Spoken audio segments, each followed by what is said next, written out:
मैं इतना ही निवेदन करता हूँ, जय जिनेंद्र जो होता है, राम राम जो हुआ करता है, ये कसायों पर फहराई गई विजय पताका हुआ करती है। कसायों को जीतना है, जय जिनेंद्र आदमी को बोल। और ऐसा भी जय जिनेंद्र नहीं कि लड़ाई हुई है, महाराज ने कहा जय जिनेंद्र नहीं, हंस के मुस्कुरा के कस के ना, नहीं तो कई ऐसे बोले जय जिनेंद्र, सुनाई भी नहीं दे रहा, जय जिनेंद्र हो गया, ध्यान रहे, हंस के कस के और मुस्कुरा के जय जिनेंद्र बोलिए और जय जिनेंद्र की ध्वनि से अपना मौन।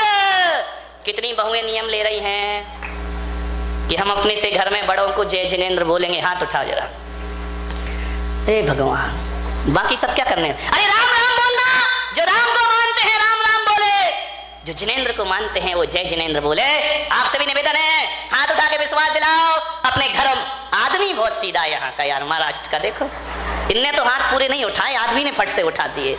कोई बात नहीं है, अब इस चक्कर में ये महिलाओं के साथ लफड़े बहुत हैं। अभी जय जिनेंद्र का नियम तो ले लिया है, अब सासू बैठी देख रही होगी चुपचाप चुपचाप है। अब मान लो किसी दिन ये बहू जय जिनेंद्र करना भूल गई तो मालूम है सास क्या कहेगी, हाँ मुझे मालूम था, बड़ा नियम ले रही थी महाराज की सभा में, अरे मुझे मालूम था तू नहीं सुधरेगी, 4 दिन की चांदनी और फिर अंधेरी। ना बाबा, ऐसे उलाहने मत दो बहू को। यदि किसी दिन बहू जय जिनेंद्र करना भूल गई तो अम्माओं से निवेदन है कि बहू के कमरे कौन बहू बोली अब आएगा मजा, ध्यान रखिए। अम्मा जी जाए और बहू के दरवाजे खटखटाए और बोले बेटी जय, बोल दो ना जय जिनेंद्र। मुंह खुल रहा है क्या तुम्हारा, दही जमा है क्या, विचार कर, बोले बेटी जय जिनेंद्र। समझदार बहू होगी तो कहेगी यार मुझे पहले जय जिनेंद्र करना चाहिए, अब कल से अम्मा जय जिनेंद्र करने आए उससे पहले मैं जाके जय जिनेंद्र करूंगी। इसी बहाने अम्माओ, जगत जननी जगदम्बाओ, तुम्हारी बहू जल्दी उठने लगेगी मेरे भाई, ध्यान रखिए। विचार जय जिनेंद्र होना चाहिए। मुंह मत फेरिए दुश्मन को देख करके कि यहां से दुश्मन आया तुमने मुंह फेर लिया, वहां से दुश्मन आया उसने मुंह फेर, मुंह मत फेरिए, नजरें मिलाइए। 4 मिले 64 खिले, 4 मिले 64 खिले, 4 मिले 64 खिले, 4 मिले 2 हमारे 2 सामने वाले के, 4 मिले 64 खिले, निगाहें मिले और होठ ना खिले, ऐसा हो सकता है क्या? 4 मिले 64 खिले, 64 32 अपने और 32 ही है ना कि कम ज्यादा है? नहीं तो एक बार मुल्ला नसरुद्दीन के साथ बड़ा गड़बड़ हो गया। मुल्ला नसरुद्दीन और खट्टर काका में लड़ाई हो गई। मुल्ला खट्टर काका ने कहा ए मुल्ला एक दूंगा तो तेरे 32 दांत तोड़ दूंगा। मुल्ला ने कहा क्या समझ रखा है, एक दूंगा तो 64 तोड़ दूंगा। अरे खट्टर काका ने कहा, रामलाल सामने खड़ा हुआ था, रामलाल ने कहा क्यों रे मुल्ला 64 दांत होते भी हैं जो तू तोड़ लेगा? बोले मुझे मालूम था तू बीच में जरूर बोलेगा, इसलिए 32 तेरे भी जोड़ लिए। ध्यान रखना, तू बीच में जरूर बोलेगा, मुझे पता था, ध्यान रखिए। मान्य 4 मिले 64 खिले, 20 खड़े कर जोर, 10 तुम्हारे 10 सामने वाले के। 4 मिले 64 खिले, 20 खड़े कर जोर, और जय जिनेंद्र वह चीज है हर से रोम करोड़, हर से रोम करोड़। जिनकी सासू यहाँ नहीं हो वो आज अपने घर जाना, वो है ना तुम्हारे पास मोबाइल है ना, जैसे ही फोन लगाना अम्मा जी कहेगी हाँ बहू हेलो, अम्मा जी से कहना अम्मा जी हाय हेलो छोड़िए और जय जिनेंद्र बोलिए। जय जिनेंद्र का पाठ पढ़िए, जिंदगी में मुस्कुरा के पढ़िए, जीवन में आनंद बरसेगा। छोटी सी बात है लेकिन बहुत बड़ी बात है। 4 मिले 64 खिले, 20 खड़े कर जोर, और जय जिनेंद्र वह चीज है। मैंने सोचा यार जब कोई आदमी किसी को राम राम करता है तो सामने वाला भी राम राम बोलता है, तो मैंने कहा ये 2 बार राम राम क्यों बोलते हैं? एक बार भी तो बोल सकते भैया राम, वो भी बोल दे राम, लेकिन इधर से भी कहा जाता है राम राम, उधर से भी कहा जाता है राम राम, तो मैंने कहा ऐसा 2 बार क्यों बोला जाता है राम राम, उत्तर आता है राम राम। फिर मैंने सोचा जरूर इसमें कोई कारण होगा, 2 बार ही राम राम बोलना चाहिए।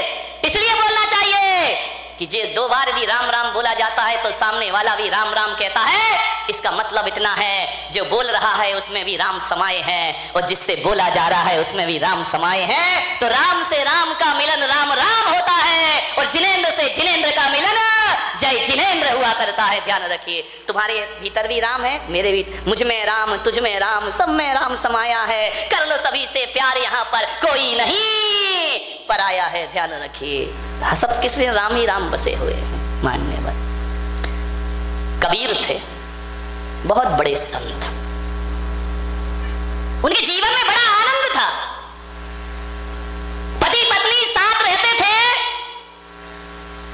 लेकिन कबीर के घर में कभी झगड़े नहीं हुआ करते थे।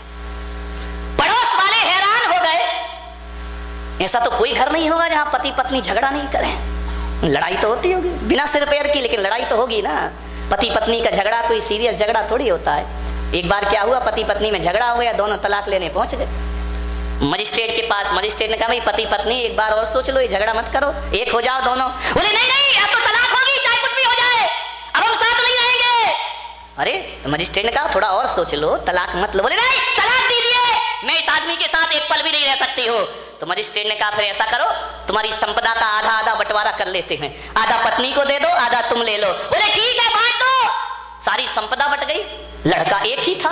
बोले इसको कैसे बांटे, आधा आधा कैसे करे कि आधा लड़का तू ले ले, आधा लड़का तू ले ले। पति ने पत्नी को देखा, पत्नी ने पति को देखा। बोले यार ये तो बड़ी समस्या खड़ी हो गई कि लड़का एक है, बंटवारा बराबर से नहीं होगा। पत्नी ने पति का हाथ पकड़ा, बोले चल घर। बोले क्यों?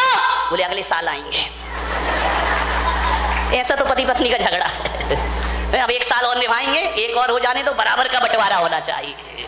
तो पति पत्नी के झगड़ों में ज्यादा सीरियस मत होना, ये तो लड़ते भी हैं और मिलते भी हैं, चलते रहता है इनका। विचार करिए आप, ऐसा कोई घर नहीं है जिस घर में पति पत्नी में झगड़े ना हो। सब जगह झगड़े होते हैं, कबीर के घर में ऐसा नहीं था। बरसों से कबीर अपनी पत्नी के साथ रहता था, लेकिन कबीर ने कभी झगड़ा नहीं किया, पत्नी ने कभी झगड़ा नहीं किया। एक जिज्ञासु ने पूछा कि ऐसा कोई है इस धरती पर जिसके घर में झगड़े ना हो? तो कहा कबीर का घर ऐसा है जहां पति पत्नी कभी नहीं लड़ा करते हैं। जिज्ञासु ने कहा मैं चल के देखता हूं। जैसे ही पहुंचे कबीर के झोपड़े में, कबीर रुई धुनक रहे थे। कबीर से जुलाहा रुई धुनक रहे हैं। जाके जिज्ञासु ने पूछा कि कबीर जी, हमने सुना है कि आप पति पत्नी में कभी झगड़े नहीं होते। कबीर ने कहा यार लड़ने की क्या बात है, मुझ में राम, तुझ में राम, सब में राम समाया है। कर लो सभी से प्यार, यहाँ पे कोई नहीं पराया है। सब में तो राम है, लड़ना क्यों? बोली नहीं कबीर, कारण बताओ कि तुम दोनों में झगड़े क्यों नहीं होते? अरे झगड़े तो भाई भाई में हो जाते हैं, भाई बहन में हो जाते हैं, माँ बेटे में झगड़े हो जाते हैं, आप दोनों में झगड़े नहीं होते हैं? बोले नहीं, हम लोग कभी नहीं लड़ते हैं। कबीर से पूछा वो मंत्र बताओ कि हम भी अपने घर में ना झगड़े। कबीर ने कहा कि बैठो, आए हो, स्वागत है, बैठो मेरी कुटिया में। कबीर ने अपनी पत्नी को आदेश किया कि अरे भाग्यवान, सुनती है? दोपहर के 12 बज रहे थे। कबीर ने कहा लालटेन जला के ला। पत्नी आई, लालटेन जलाई और रख दी। जिज्ञासु ने कहा पागल है क्या ये, इसीलिए झगड़े नहीं होते? लगता है कबीर तो पागल है ही, ये पत्नी महापागल है। दोपहर को 12 बजे आंगन में, खुले आंगन में, इतनी धूप में लालटेन मंगा रहा है और पत्नी ने लालटेन ला के रख दी। उसने पूछा भी नहीं कि लालटेन का क्या करोगे। लाई और लालटेन रख के पत्नी चुपचाप चली गई। कबीर ने कहा उत्तर मिल गया। अरे उत्तर, पागल लग रहे हो दोनों, पागल।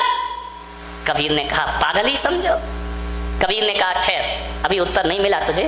पत्नी को कहा कि अरे भाग्यवान, 2 गिलास दूध लेकर आ।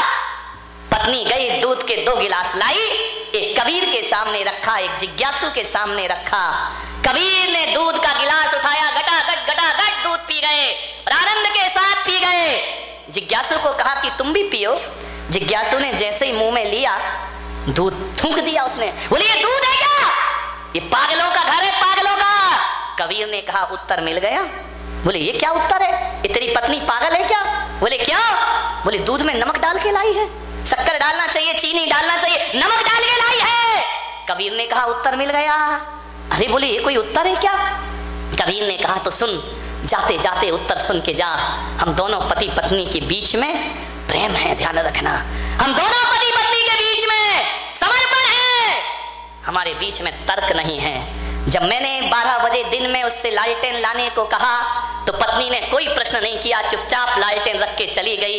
जब पत्नी लालटेन लाने पे प्रश्न नहीं करती है तो धोखे से शक्कर की जगह नमक डल गया तो मैं भी उससे कोई प्रश्न नहीं किया करता हूं। और इतना ही ध्यान रख, यदि जीवन में आनंद तो मैं भी बारामती वाले आपसे कह रहा हूं, एक कोटेशन में आपको दे रहा हूं, जहां दिन में 4 बार आपकी नजर पड़ती हो, दुकान में, ऑफिस में, घर में, मकान में, एक लाइन लिख के रखना। जहां दिन में 1000 बार देखते हो, वहां लिख के रखना, जहां समर्पण है वहां स्वर्ग है, और जहां तर्क है वहां नरक है। ध्यान रखिए, जहां समर्पण है वहां स्वर्ग है, और जहां तर्क है वहां समर्पण से बड़ा सुख जीवन में कुछ नहीं हुआ करता है। जीवन में आनंद को बटोरना है, समर्पण होना चाहिए। जब पत्नी ने नहीं पूछा कि लालटेन क्यों लाओ, तो मुझे भी नहीं पूछना चाहिए कि तूने नमक क्यों डाला। तुम्हारे यहाँ तो इसी में महाभारत मचती रहती है। थोड़ी सा नमक कम हो गया, थाली सुदर्शन चक्र बन जाया करती है। ध्यान रखिए, समर्पण में जियो, झुक कर जियो, समर्पण में जियो। अगर में कोई फायदा नहीं है, जहां समर्पण है वहां स्वर्ग है। इसको दिमाग में रख लेना। जब भी लड़ाई के वातावरण मिले, जब भी लड़ने झगड़ने की स्थिति पैदा हो, तो मेरी ये बात याद रखना, उसी समय आपको क्लिक कर जाए कि जहां समर्पण है वहां स्वर्ग है, और जहां तर्क है वहां नरक है। तर्क मत करिए ज्यादा, समर्पण में जी। ऐसा कोई घर नहीं है जिस घर में पति पत्नी में झगड़े ना हो। सब जगह झगड़े होते हैं। कबीर के घर में ऐसा नहीं था। बरसों से कबीर अपनी पत्नी के साथ रहता था, लेकिन कबीर ने कभी झगड़ा नहीं किया, पत्नी ने कभी झगड़ा नहीं किया। एक जिज्ञासु ने पूछा कि ऐसा कोई है इस धरती पर जिसके घर में झगड़े ना हो, तो कहा कबीर का घर ऐसा है जहां पति पत्नी कभी नहीं लड़ा करते हैं। जिज्ञासु ने कहा मैं चल के देखता हूं। जैसे ही पहुंचे कबीर के झोपड़े में, कबीर रुई धुनक रहे थे। कबीर से जुलाहा रुई धुनक रहे हैं। जाके जिज्ञासु ने पूछा कि कबीर जी, हमने सुना है कि आप पति पत्नी में कभी झगड़े नहीं होते। कबीर ने कहा यार लड़ने की क्या बात है, मुझ में राम, तुझ में राम, सब में राम समाया है। कर लो सभी से प्यार, यहां पे कोई नहीं पराया है। सब में तो राम है, लड़ना क्यों? बोली नहीं कबीर, कारण बताओ कि तुम दोनों में झगड़े क्यों नहीं होते। अरे झगड़े तो भाई भाई में हो जाते हैं, भाई बहन में हो जाते हैं, माँ बेटे में झगड़े हो जाते हैं, आप दोनों में झगड़े नहीं होते। बोले नहीं, हम लोग कभी नहीं लड़ते हैं। कबीर से पूछा वो मंत्र बताओ कि हम भी अपने घर में ना झगड़े। कबीर ने कहा कि बैठो, आए हो, स्वागत है, बैठो मेरी कुटिया में। कबीर ने अपनी पत्नी को आदेश किया कि अरे भाग्यवान, सुनती है। दोपहर के 12 बज रहे थे। कबीर ने कहा लालटेन जला के ला। पत्नी आई, लालटेन जलाई और रख दी।